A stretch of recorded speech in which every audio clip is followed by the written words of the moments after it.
"Oh, isn't this Mike? You're still alive, you poor guy. Dropout classmates like you are embarrassing, so get gone." The moment those words echoed through the glamorous reunion hall, something snapped inside me. Seeing the same discriminatory behavior from my classmates after 20 years left me speechless. I used to deliver newspapers, but now I'm the CEO of a company with $100 million in annual sales. I decided to immediately collect the loan I had given my classmate as a favor. Then, the classmate who insulted me took a surprising action. "My name is Mike Taylor. I turned 35 this year. Currently, I'm the CEO of a company with $1.5 billion in annual sales, but the journey here was never smooth. I was born and raised in a small town in Nebraska. Our family of four, with my parents and younger sister, wasn't wealthy, but we led a simple and happy life. My father worked at a local factory and was promoted to plant manager for his skills. On weekends, he loved taking me fishing, and those moments deepened my respect for him. However, when I was in the 8th grade, a life-changing event occurred. My father died in an accident at the factory. The sudden event left my whole family stunned, especially my mother, who was at a loss with my still young sister to take care of. When the funeral was over and we had to face reality, I made a decision. I decided to get a job after graduating from middle school to support the family. At first, my mother was vehemently opposed. "Mike, you're still a child. I want you to at least go to high school." However, my resolve was firm. "It's okay, Mom. I'll work and help with the household. I'll also take care of my sister." In the end, my mother accepted my decision. Thus, I started job hunting right after graduating from middle school. However, no company was willing to entrust a proper job to a 15-year-old middle school graduate. After being rejected by many places and almost giving up, I finally found a job as a newspaper delivery boy. Shivering in the early morning cold, I rode my bike around town delivering newspapers. That was how my daily routine began. At first, my body wasn't used to it, and it was tough. However, the thought of helping my family kept me going. As I got the hang of delivering newspapers, I became more efficient. One of the few things I enjoyed was chatting with an elderly man who lived in my last delivery destination alone. The old man had few relatives left and was quite lonely. For him, our conversations seemed to be the highlight of his day. "Talking with you is the best part of my day," he would say with a smile that reminded me of my father. I also enjoyed our talks. His life experiences and wisdom were valuable learning opportunities for me. One day, as I delivered the newspaper as usual, the old man asked me a rare, serious question. "Mike, why are you delivering newspapers at such a young age?" I hesitated a bit, but decided to be honest. "Actually, my father passed away in an accident. I work to help support my family." The old man's eyes showed surprise and sympathy. "I see. You're really doing your best." Those words warmed my heart. It had been a long time since anyone acknowledged me. "I'm moved by your hard work. It's commendable to see someone so young working hard for their family." The old man closed his eyes in thought for a moment, and then looked at me again. "All right, I've decided. When you come of age, I'll give you one of my companies." I couldn't believe my ears. The sudden offer left me speechless. For the first time, I learned the old man's true identity. He wasn't just a pensioner living off his savings. He was a well-known business tycoon in the area, running several companies. I was too stunned to speak. It was hard to believe that someone so influential had been chatting with me every day. "I'm confident in my ability to judge people. You have great potential. I want you to develop it. Of course, I won't just hand it over. From now on, I'll teach you about business every day. I believe you can become a great leader." I was so moved that I struggled to find words. "Sir, are you sure? Someone like me?" "Yes, of course. My instincts have never been wrong. I'm sure you'll be the future of this town." From that day, my life changed dramatically. After finishing my newspaper deliveries, I would stop by the old man's house to learn everything from business basics to practical know-how. His lessons were tough, but each one became a valuable experience. The challenges of management, dealing with employees, negotiating with clients. I learned things we couldn't find in a regular school, with hands-on practice. Sometimes I felt like giving up, but the old man's encouragement and my determination to help my family kept me going. Time passed, and before I knew it, I was 20 years old. True to his word, the old man handed the company over to me. That day, he put his hand on my shoulder and said, "I'm sure you can grow this company even more." My judgment was not wrong. With those words in my heart, I threw myself into managing the company. At first, it was a series of struggles. As a young CEO, I faced cold stares from those around me. Gaining the trust of clients was no easy task. However, as I began to implement the lessons I had learned from the old man one by one, I started to see results. I actively incorporated new ideas, built trust with my employees, and strengthened ties with clients. 15 years passed, and the company, once a small-town factory, had grown into a business boasting $1.5 billion in annual sales. It all started from those days of delivering newspapers. Although the old man had already passed away, I was sure he was watching over me from heaven. Thinking about it warmed my heart. I owed my success to the old man's teachings and my own hard work for my family. I resolved to remain humble and aim even higher. With renewed determination, I embarked on new challenges. One day, I found an envelope on my desk. It was from my old middle school. Opening it, I discovered an invitation to a class reunion. 20 years had passed since graduation, and everyone was turning 35. Normally, I would have been excited to attend, but I hesitated. That was because I remembered a man named Joseph Brown. Brown was a classmate from middle school and the son of a wealthy family who ran their own business. He flaunted his intelligence and family status, making him a standout in class. But to me, Brown was a nightmare. Memories from my newspaper delivery days came back vividly, as if it were yesterday. Early in the morning, while riding my bike through the streets in twilight, I would sometimes encounter Brown. Each time, he would spot me and make snide remarks. "Hey, poor boy, working hard delivering newspapers again today." I tried to ignore him and keep riding. But Brown never gave up easily. "Look, everyone, this guy just graduated middle school and delivers newspapers. This is what a loser in life looks like." Those around would laugh to please Brown. I could only grit my teeth and continue working silently. How poor, can't even go to school properly, and this is the only job he can do. Brown would laugh maliciously and kick my bike with his expensive brand-name sneakers.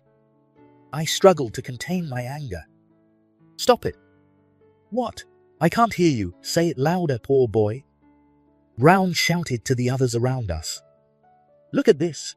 He can't even speak properly because he's a dropout. He's so dumb. He can't find the words." Each time, the group would burst into laughter.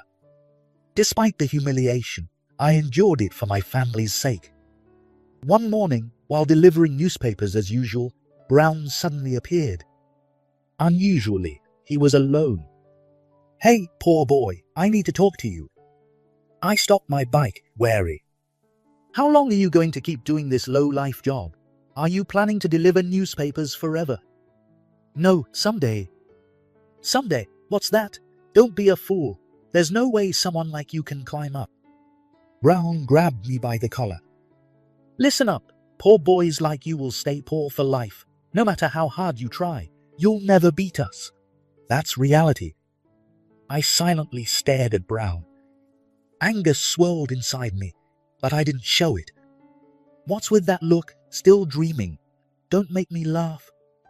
Brown shoved me. I fell to the ground, and newspapers scattered everywhere. "Here you go, poor boy. This is your life, right? Crawling on the ground, living at others' feet. Brown walked away, trampling the scattered newspapers. I quietly picked up the papers, holding back tears. Those humiliating memories flooded back just from seeing the reunion invitation. Brown's arrogant face, his disdainful words, and the laughter of those around us. It all came back vividly. I left the reunion invitation on my desk and stared out the window. Should I go or not? The hesitation only grew deeper. Back then, I endured Brown's words, deeply hurt but holding on desperately. For my family and as a stepping stone to rise above someday, I accepted those humiliating days. But now, I'm different. Meeting the old man, being entrusted with a company at 20, and now being the CEO of a company with $1.5 billion in annual sales. I have risen, far beyond what Brown could ever imagine. I exhaled deeply. Then I slowly stood up and looked in the mirror. There stood a confident CEO. I no longer needed to fear Brown like I did back then. On the contrary, I wanted to show him my new self. The one he mocked and looked down on is now the CEO of a major company. I wanted to present this fact right in front of him. Yet, at the same time, I felt anxious. Even after 20 years, Brown might not have changed. He might still look down on me and mock me just like before. Amidst these conflicting thoughts, I made up my mind. I would attend the reunion. When I meet Brown, I will proudly talk about my success. It will be a way to redeem myself for all the mockery I endured back then. With that in mind, I wrote my response to attend. I checked the date and time on the invitation and marked it in my schedule. Then, I called my secretary and instructed her to cancel all appointments for that day. I sank deeply into my chair and looked up at the ceiling. If I could tell my 20-year-old self about my current situation, how would he react? He probably wouldn't believe it. Back then, every day was a struggle for survival. I worked hard to support my family after losing my father. I couldn't go to school or spend time with friends. In those times, Brown's words deeply pierced my heart.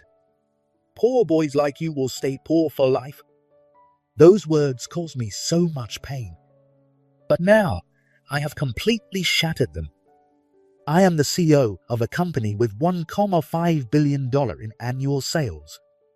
I have many employees and contribute to society. The scale of my business far surpasses that of Brown's family business. Thinking about this, I began to look forward to the reunion. I can show my former classmates my success, especially Brown. However, I reminded myself not to become arrogant. I must not forget the humbleness I learned from the old man. I have to always remember that success can crumble in an instant. I stood in front of the mirror again. There, I saw a man full of confidence, but who hadn't forgotten his humbleness. I would attend the reunion in this manner. In the weeks leading up to the event, I looked through old photos and recalled the names of my classmates during breaks from work. It was a mix of nostalgia, anticipation, and a bit of anxiety. Finally, the day of the reunion arrived. Dressed in the finest suit, I headed to the venue in a luxury car. While driving, I reminded myself, I am Mike Taylor, the CEO of a company with $1.5 billion in sales. I don't need to fear Brown anymore. Be confident. The hotel came into view. I took a deep breath and parked the car. I was ready to erase past humiliations and take a new step forward. With that feeling, I began walking toward the hotel entrance. As soon as I stepped into the reunion hall, familiar faces came into view. Despite the 20 years that had passed, everyone looked just as they did back then. The luxurious hotel's banquet room was already bustling with many of my former classmates. The soft light from the chandeliers gently illuminated the room, and nostalgic photos from our school days decorated the walls. I took a deep breath and looked around the room with a nervous expression. Loosening my suit collar a bit, I gently wiped my sweaty palms on my pants. Hey, everyone. As soon as I called out, several people rushed over to me. Hey, isn't it Mike? Long time no see. How have you been, Mike? Mike, you're just the same as always. They all greeted me with smiles. These were the friends who had cared about me when I was delivering newspapers in middle school. Seeing their faces warmed my heart. A mix of nostalgia and relief welled up inside me. One of my friends patted me on the shoulder. The gesture was as strong as ever, just like old times. Hey, I heard about it. You run a pretty big company now, don't you? Seriously, that's amazing, Mike. I knew it. I always thought you could do it. I nodded, feeling a bit embarrassed. I couldn't tell them the whole truth, but their words made me feel a little proud. I could feel my cheeks getting warm. Well, I just got lucky. It's not luck. It's the result of your hard work. That's right. You've been working hard since middle school. Be proud, Mike. I was genuinely grateful for their words. I felt something welling up in my throat. Back in middle school, when I was desperately delivering newspapers, they were among the few who encouraged me. We reminisced about old times, skipping class to eat lunch on the rooftop, laughing our heads off after forgetting the choreography at the sports festival. Each memory came back vividly. Laughter echoed through the hall. I was genuinely enjoying myself for the first time in a while. I realized I was laughing so much that my cheeks hurt. Do you remember when Mike fell while delivering newspapers and they all got muddy? Oh yeah, we all tried so hard to wipe them clean, but we still got scolded by the recipients. That was a close call, but you guys helped me out a lot. Of course we did. We're friends, aren't we? Those words warmed my heart. The hardships of those days now felt like nostalgic memories. I could feel my eyes getting moist. However, the cheerful atmosphere didn't last long. Suddenly, the entrance to the hall opened with a loud noise. Standing there was Joseph Brown. Brown still had that arrogant look on his face, dressed in an expensive suit. Surrounding him were his old cronies. His expensive watch gleamed on his wrist, and his well-groomed hairstyle spoke of his confidence. The atmosphere in the room instantly froze. Conversations around us dwindled, and all eyes focused on the entrance. Brown spotted our group and slowly approached. His eyes locked onto mine. His footsteps sounded unusually loud. Oh, isn't this Mike? Still alive, poor boy. With those words, the entire hall fell silent. The air felt ice cold. I took a deep breath, trying to remain calm. But Brown's next words ignited my anger. A dropout like you is a disgrace, leave. In front of 36 classmates, Brown insulted me. His voice echoed through the hall. It felt like a flashback to the past. My fists clenched involuntarily. My nails dug into my palms. Even after 20 years, Brown hadn't changed at all. A friend placed a hand on my shoulder. The warmth of that touch brought me back to reality. Calm down, Mike. You don't need to deal with him. That's right. Just ignore him. Brown, that's enough. But Brown didn't stop. His eyes held the same contempt as before. What's with that fancy suit? Which pawn shop did you borrow it from? Brown's cronies laughed crudely. Their laughter pierced my ears. Hey, Brown, cut it out. This is a reunion. But Brown pushed my friend aside. His actions exuded the same arrogance as before. Shut up. I became the president of Brown Central Trading this year. I'm on a different level from him. You can say anything to someone at the bottom. The mood in the hall worsened. I could hear uncomfortable whispers among my classmates. The air felt heavy and suffocating. Brown took an even more provocative stance. His eyes gleamed with a victorious light. A poor boy like you. I saw the same hatred in Brown's eyes as before. Even though you were poor, you always had good grades, right? Everyone adored you. You stood out more than me. No matter how hard you try, you'll never bridge the gap between us. I was momentarily shocked by his words. I couldn't believe that was the reason. His eyes gleamed with triumph. Come on, everyone, let's say it together. Go home, poor man. Brown's cronies began to chant, Go home, go home. Their voices echoed throughout the hall. I stood up quietly. I had reached my limit. Taking a deep breath, I calmed myself. Brown, you really haven't changed at all. You better watch yourself. As Brown tried to grab my collar, I calmly brushed his hand away. The motion was smoother than I could have imagined in the past. Don't touch me. Even after 20 years, you're still the same as back then. The hall fell silent. The silence was so profound you could hear a pin drop. What? What are you talking about? I'm a president now. Is that so? Congratulations. Brown's face twisted in surprise. He seemed unsure how to respond to my unexpected reaction. A moment of confusion flashed in his eyes.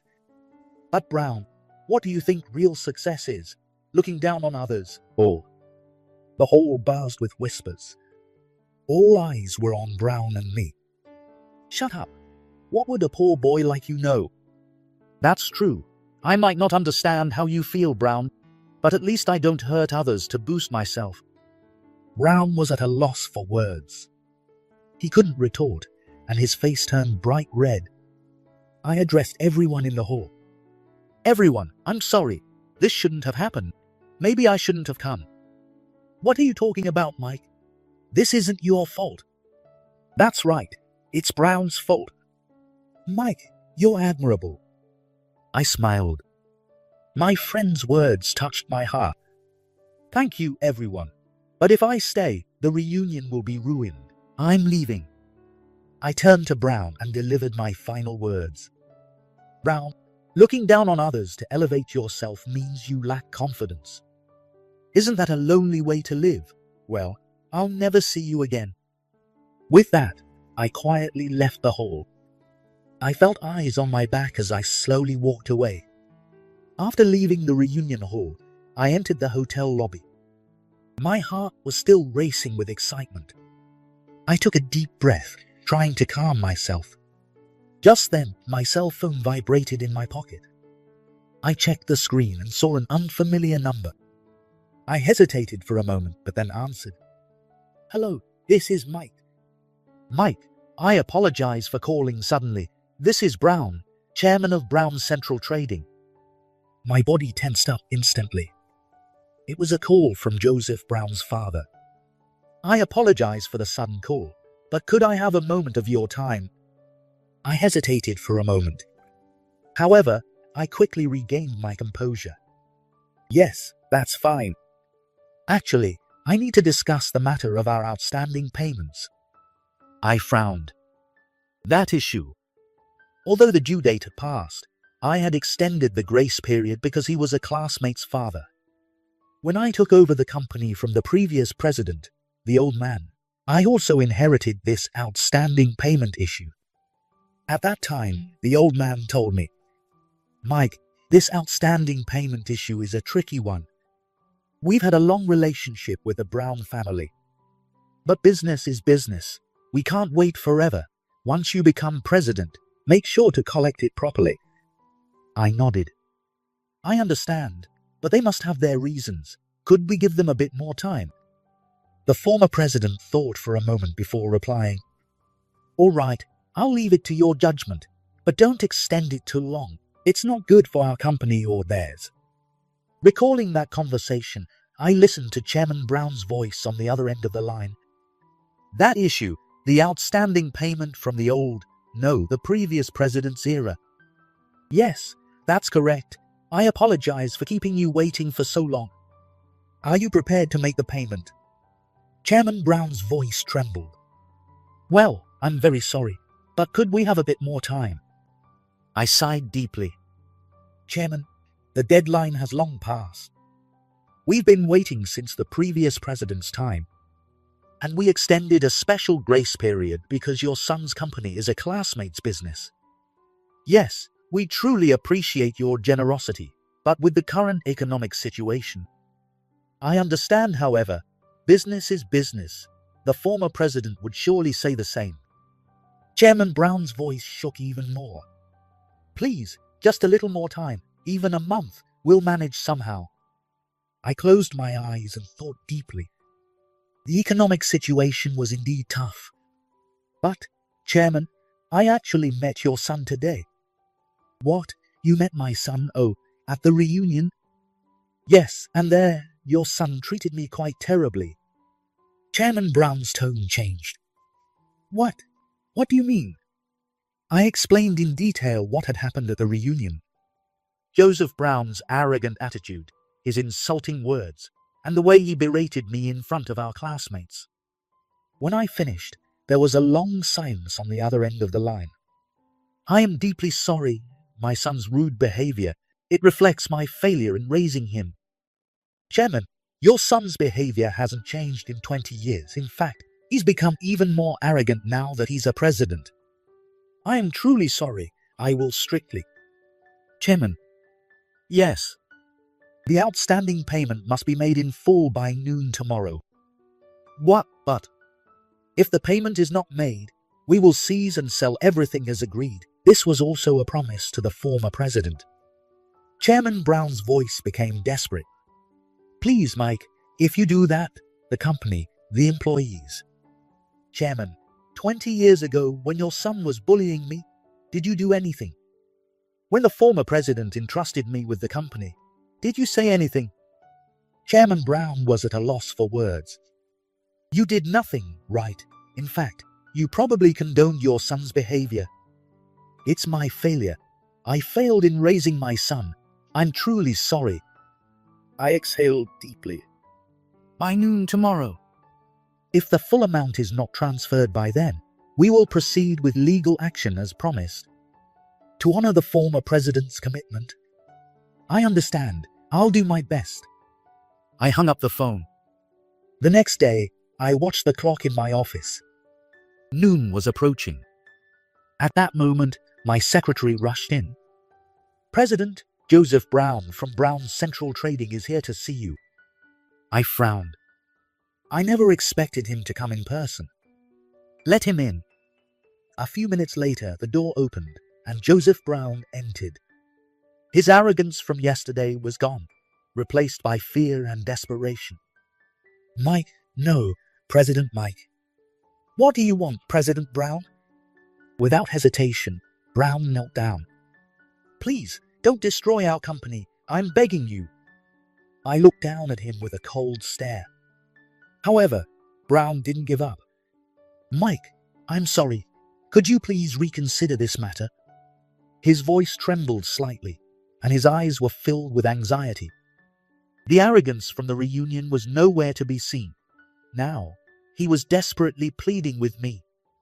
Being the president of this company means everything to me. If I lose this... He faltered for a moment, his eyes darting around. To be honest, I have a large loan, and I have an overseas trip booked for next month. If this continues, my lifestyle... His words made it clear that he prioritized his own life and status over the company and its employees. Brown placed both hands on the floor. Please, give me another chance. I will repay the debt, no matter the conditions. So, please. His shoulders were shaking. Seeing someone who once had so much pride lowering himself like this stirred mixed feelings within me. What happened to your attitude from yesterday? I'm deeply sorry. My ignorance and arrogance. My father told me everything. From 20 years ago, I am truly sorry. Do you have the money? Brown lifted his head and looked at me with tear-filled eyes. I couldn't get the full amount, but I managed half. Then this conversation is over. I pulled out a document from my desk drawer.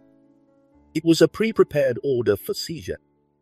We will now begin the process of seizing all assets of Brown Central Trading. The color drained from Brown's face. I called my secretary and gave instructions. Contact the law firm. Inform them to begin the seizure process. and expedite the filing with the court. Secretary. Understood. Next, I called the Chief Financial Officer. Prepare a list of Brown Central Trading's assets. Include real estate, movable property, and receivables. CFO. Got it. This is too sudden. It's a decision made after waiting 20 years. You've had more than enough time. Just then, the asset list from the CFO arrived. I took it and quickly glanced through it. The headquarters building, 3 factories, 2 patents, and... Brown clung to my feet in a panic. Please, I'll accept any conditions. I'll give up everything I have. I looked down at Brown and sighed deeply. Brown, you really don't understand anything, do you? What? You have nothing to offer. Brown's face twisted in shock. Your company is no longer yours. Everything belongs to me. What are you saying?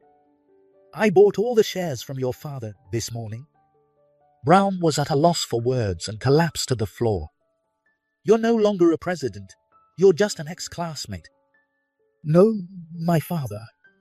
Your father was at least a bit wiser than you in the end. He chose to save the company and its employees. Brown looked up at me, his face a mess of tears and snot. In his eyes, I saw regret and fear I'd never seen before. Mike, I was truly foolish. His voice trembled, and he struggled to find the words. From 20 years ago. No, even before that, I didn't understand anything. I mistakenly thought that looking down on others elevated myself. Brown covered his face with both hands, his shoulders shaking. I didn't understand my father's struggles or those of the employees. I only cared about my own position. He took a deep breath and looked at me again. I didn't understand your struggles, Mike. In fact, I mocked you, someone like me, running a company. Brown placed both hands on the floor. It was all my fault. The responsibility is all mine, please. Please, Mike, forgive me. I quietly stood up from my chair and stood before Brown. Brown, for 20 years, you learn in nothing. I can't entrust a company to someone who only finds their worth by looking down on others. But You have 2 choices. One is to give up everything and leave. The other is... Brown looked up at me with a desperate expression. And the other? To start over from the bottom as a regular employee. Brown's eyes widened in shock. Of course, the employees who know about your past actions won't accept you easily, but consider that part of your atonement. Brown remained silent for a long time, then slowly nodded. I understand. I'll start over from scratch. I quietly nodded and returned to my desk. Report to the sales department as a new employee starting tomorrow. Good luck, Brown. With tears streaming down his face, Brown left the room. As the door closed, I let out a deep sigh. The humiliation from 20 years ago was now settled. However, I didn't feel triumphant. Instead, I felt a sense of pity for Brown. A man who hadn't grown in 20 years. A person who could only find his worth by belittling others. I felt pity for him. But at the same time, I believed he had a chance to change. I wanted to believe that. I looked out the window. With this, I had finally parted with my past. I wouldn't look back anymore. I began to move forward. New challenges awaited me. And Brown, too, would take his first step toward a new life. I was somewhat looking forward to seeing how he would change. That night, I met with Chairman Brown again. His face showed deep fatigue. Mike, thank you very much for my son and for the company. Chairman, this is not the end. It's actually a new beginning. Chairman Brown looked surprised by my words. I've decided to let your son start learning from scratch. The company will also have a fresh start under a new management team. Tears glistened in Chairman Brown's eyes. Mike, I am truly grateful for your generosity. But there is one condition. Yes, anything. Never allow anyone to belittle others in the company again. That should become the new principle of Brown Central Trading. Chairman Brown nodded deeply. Yes, I will make sure of it. I quietly looked up at the picture of the former president. 5 years had passed since then. I stepped into the new office of Brown Central Trading. Unlike the previous luxurious headquarters, it was now a modest office. However, it was filled with energy. When I gave my name at the reception, Brown appeared immediately. "We've been expecting you." His attitude had completely changed since that day. The arrogance was gone, replaced by humility and sincerity. And now, he was once again the manager of Brown Central Trading. Brown led me to the conference room. On the table were neatly organized documents. "Here is the performance report." I looked through the documents. The numbers showed steady growth. "Well done, Brown." A small gleam of joy appeared in Brown's eyes. "No, it's all thanks to the hard work of the employees." I smiled. The old Brown would have taken all the credit for himself. When I had to start over as a new employee 5 years ago, I was really at a loss. I listened silently. But that experience changed me. The struggles at the workplace, the interactions with customers, the cooperation with colleagues. Everything was new, and I learned a lot. Brown took a deep breath. And 2 years ago, when I unexpectedly had to take over management, that experience supported me. I see. And how are things now? Every day is a challenge, but I feel the joy of improving the company with the employees. A small sense of pride appeared on Brown's face. That's great to hear. Mike, thank you so much for not imposing harsh penalties that day and giving me a chance. I waved my hand to stop Brown's words. That's enough. Let's put the past behind us. What matters is the future. Brown nodded deeply. Yes, I plan to keep striving every day. As we left the conference room, I glanced around the office floor. The employees were working energetically. The once oppressive atmosphere was nowhere to be found. On my way out, Brown accompanied me.